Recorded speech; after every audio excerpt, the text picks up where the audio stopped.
নমস্কার, কেমন আছো সবাই? আমার একটি নিউ ব্লগে সবাইকে স্বাগত জানাই। আমি চলে এলাম আবারও রোজকার মতো একটা রান্নার রেসিপি নিয়ে। এটা হচ্ছে মুসুরি সুন্দরী, মানে মসুরির ডালটাকে আমি বড়া বানিয়ে একটা তরকারি বানিয়েছি। তো আমার নিজের মতো করেই বানিয়েছি এটা, আর একটা নিজের মতো করেই নাম দিয়ে দিলাম। তোমরা তোমাদের পছন্দ মতো নাম দিতে পারো।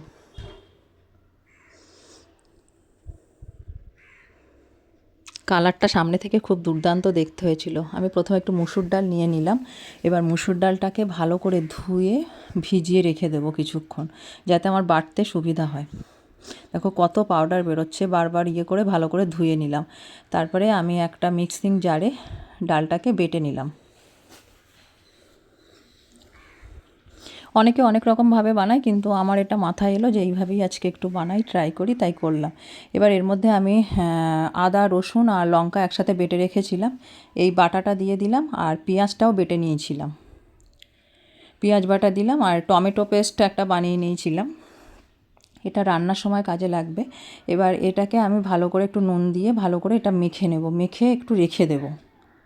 এবার ডালটা তো খুব টাইট, মানে যতই এতে জল দিচ্ছি না, বাটা তো বাটার পরে একটু জল দিতে হয়। তারপর আমি মিক্সির জারটা ধুয়ে জলটা দিয়ে দিলাম, না হলে ভাজার সময় বেশি ড্রাই হলে না খুব শক্ত শক্ত হয়ে যাবে। একটু পাতলা পাতলা না হলে ঠিক ভাজাটা ঠিক মতো হবে না।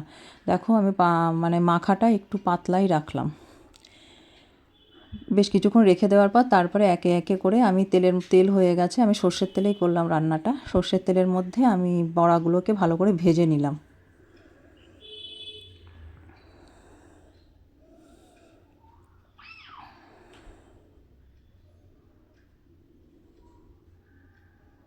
কেউ চাইলে ছোটো সাইজ বড় সাইজ করতে পারো, আমি মাঝারি সাইজ করেছিলাম বড়াগুলো।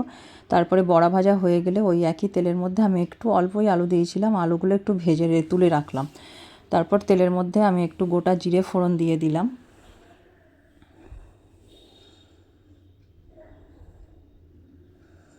আর একটু তেজপাতা দিলাম, আর গোটা গরম মশলা বলতে দারচিনি আর এলাচ একটু ফাটিয়ে দিয়ে দিলাম।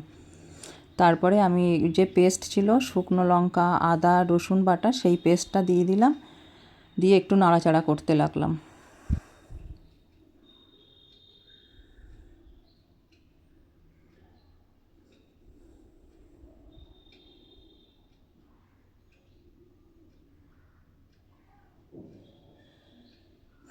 এবার ডালের রেসিপি অনেকেই অনেকভাবে খায়, কিন্তু এই রেসিপিটা আমি নতুন ট্রাই করলাম, আমার ভালো লাগলো বলে তোমাদের সাথে শেয়ার করলাম।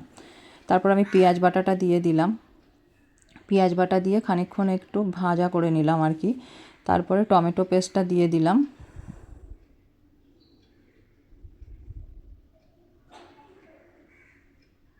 এইভাবে সবাই একবার ট্রাই করে দেখতে পারো, পুরো মাংসের মতো লাগছিল যখন মানে বড়াগুলোকে খাচ্ছিলাম বা তরকারিটাকে খাচ্ছিলাম।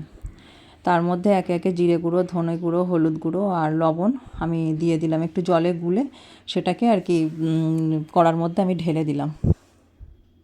এটা অনেকে তেল দিয়েও পেস্ট বানায়, আমি মাঝে মাঝে তেল দিয়েও বানাই, আবার কখনো জল দিয়েও বানিয়ে নিই।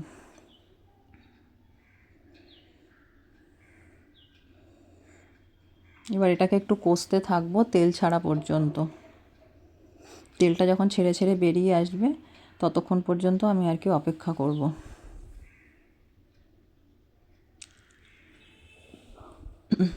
তারপর এর মধ্যে আমি আলু দিয়ে দিলাম, ভেজে রেখেছিলাম আগে থেকে আলুটা, ওই আলুটা দিয়ে দিলাম।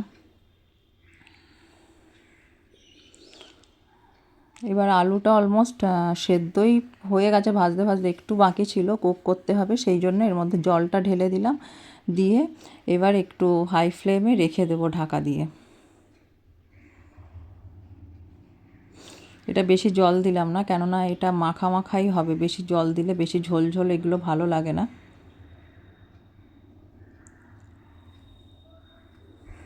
আলুগুলো সেদ্ধ হয়ে গেছে, আমি এবার একে একে বড়াগুলোকে ঝোলের মধ্যে দিয়ে দিলাম। বড়াগুলো একটু মানে ভেতরে যদি ঝোল না ঢোকে টেস্ট হবে না, ওই জন্য একটু ফুটে উঠলে, বেশিক্ষণ তাই বলে রাখবো না, যেহেতু ভাজাগুলো খুব মড়মড়ে হয়েছে। এবার হয়ে গেছে রান্নাটা, ওপর থেকে আমি একটু গোটা গুঁড়ো গরম মশলা ঢেলে দিলাম।